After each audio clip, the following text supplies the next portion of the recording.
Hello friends, मैं हरिंद्र प्रताप सिंह आप सभी लोग का अपने इस एजुकेशन चैनल पर स्वागत करता हूं।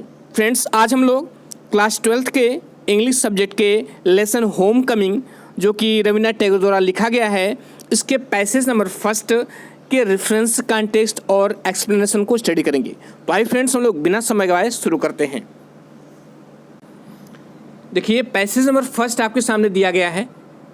फटीक चक्रवर्ती अनएनिमसली डॉट है, चूँकि आप जब एग्ज़ाम में जाएंगे तो आपको पूरा टेक्स्ट दिया जाएगा, आपके जो क्वेश्चन पेपर होगा उससे प्रिंटेड होगा और इस तरह आपको इंस्ट्रक्शन ऊपर लिखा रहेगा कि explain one of the following passages with reference to the context.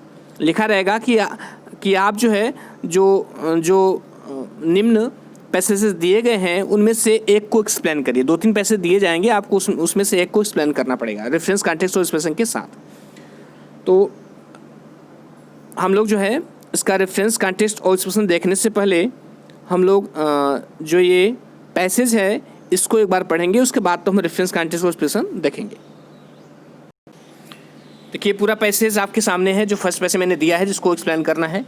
तो आइए पहले हम इसको समझ लेते हैं।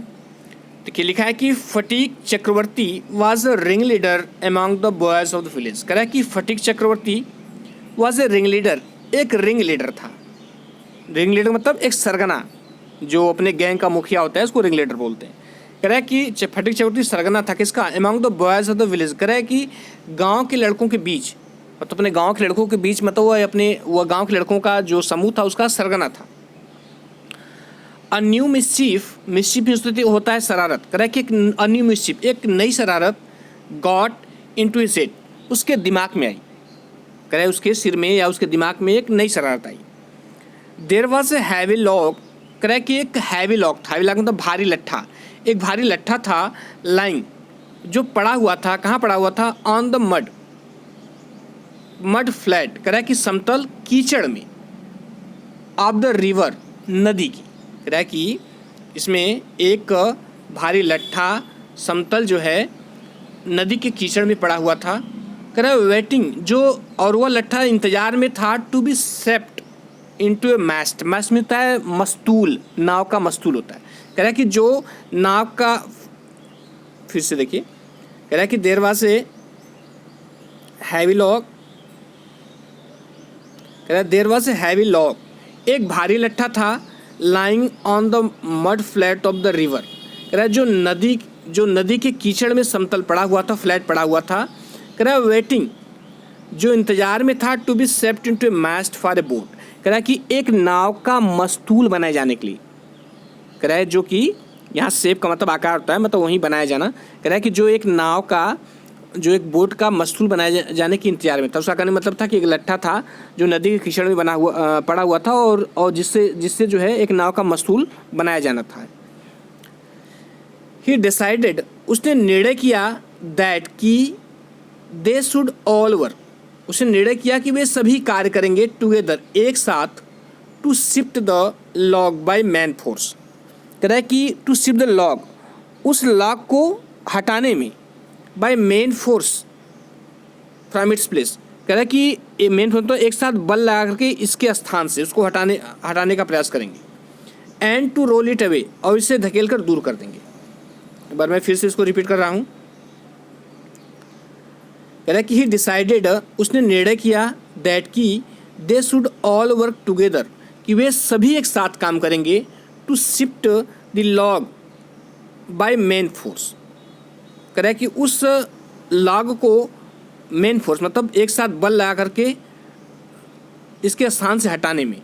And to roll it away, और इसे धकेल कर क्या करेंगे? रोल इट अवे, इसे दूर कर देंगे। मतलब कहने मतलब था, उस जो फटीक था उसने निर्णय किया कि ये लट्ठा यहाँ पर पड़ा हुआ है, हम लोग यहाँ से उठाकर इसको दूसरी जगह रख देंगे। मतलब वो एक शरारत उनके दिमाग में सूझी। कह रहा है कि the owner of the log, owner में मालिक होता है। कह रहा है जो इस लट्ठे का मालिक है, वुड बी एंग्री, क्रोधित होगा, एंड सरप्राइज, और आश्चर्यचकित होगा।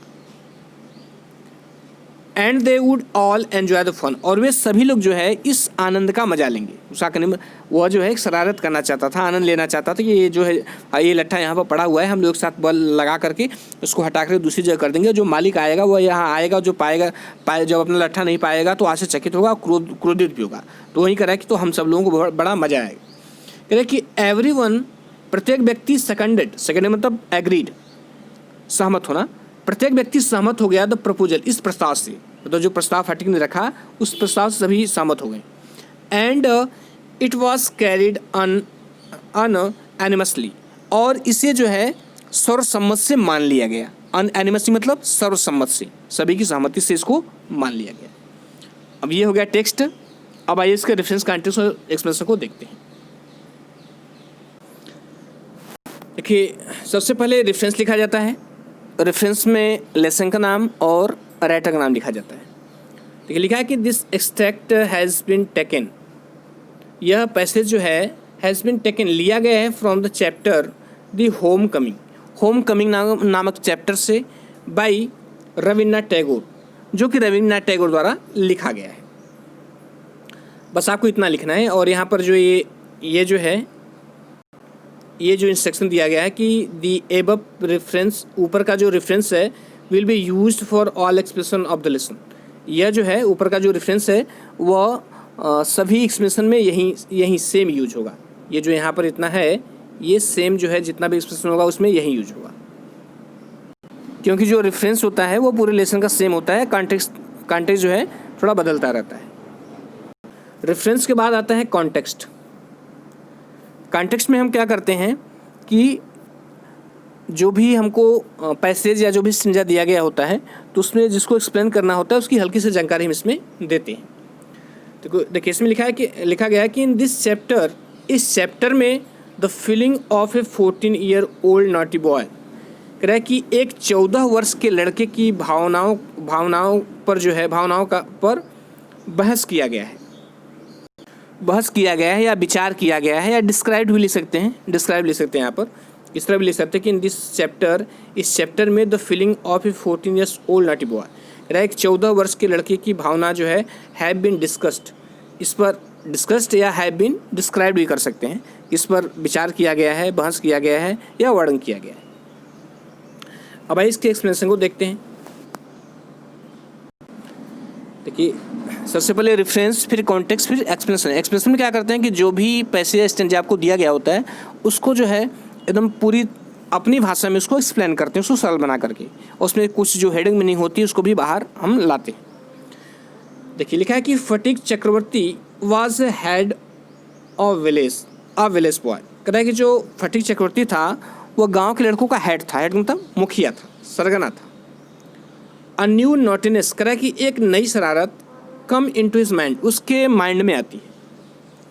There was a heavy log, एक भारी लट्ठा था, विच वाज लाइंग, जो पड़ा हुआ था at the bank of river, नदी के किनारे, to be set for being a mast for a boat, कह रहा है कि एक बैंक नदी किनारे पड़ा हुआ था, किसके लिए? टू बी सेप्ट, बनाए जाने के लिए, फॉर बीइंग ए मास्ट, मस्तूल, फॉर ए बोट, एक नाव के लिए। कह रहा है एक लट्ठा नदी किनारे पड़ा हुआ था जो कि एक नाव का मस्तूल उसको बनाया जाना था उससे। ही डिसाइडेड, उसने निर्णय किया, दैट की ऑल ऑफ हिज फ्रेंड्स, उसके सारे मित्र, शुड ट्राई, कोशिश करेंगे, टू शिफ्ट द लॉग को हटाने की, शिफ्ट माने हटाना, फ्रॉम इट्स प्लेस, इसके स्थान से, एंड रोल इट, और इसे धकेल देंगे, टुवार्ड्स अदर साइड, दूसरी तरफ। He wanted to trouble the owner, कह रहा है कि वह जो ऑनर था, मतलब जो मालिक था, उसको वांटेड टू ट्रबल ने परेशान करना, वह उसको परेशान करना चाहता था। And to have fun for himself, और स्वयं आनंद लेना चाहता था। ऑल ऑफ देम, उनमें से सभी, हैड सेम थिंकिंग, उनमें से सभी की एक समान सोच थी, मतलब सभी वैसा ही सोचते थे। रिगार्डिंग दिस ऑफर, इस प्रस्ताव के बारे में। तो फ्रेंड्स, ये रहा पैसेज फर्स्ट का रेफरेंस कॉन्टेक्स्ट एक्सप्लेनेशन, और आशा करता हूँ कि आपको समझ में आया होगा। और भी इसके जो इम्पोर्टेंट जो पैसेजेस होंगे उसके रेफरेंस कॉन्टेक्स्ट और एक्सप्लेनेशन मैं अवेलेबल कराता रहूँगा। Thank you.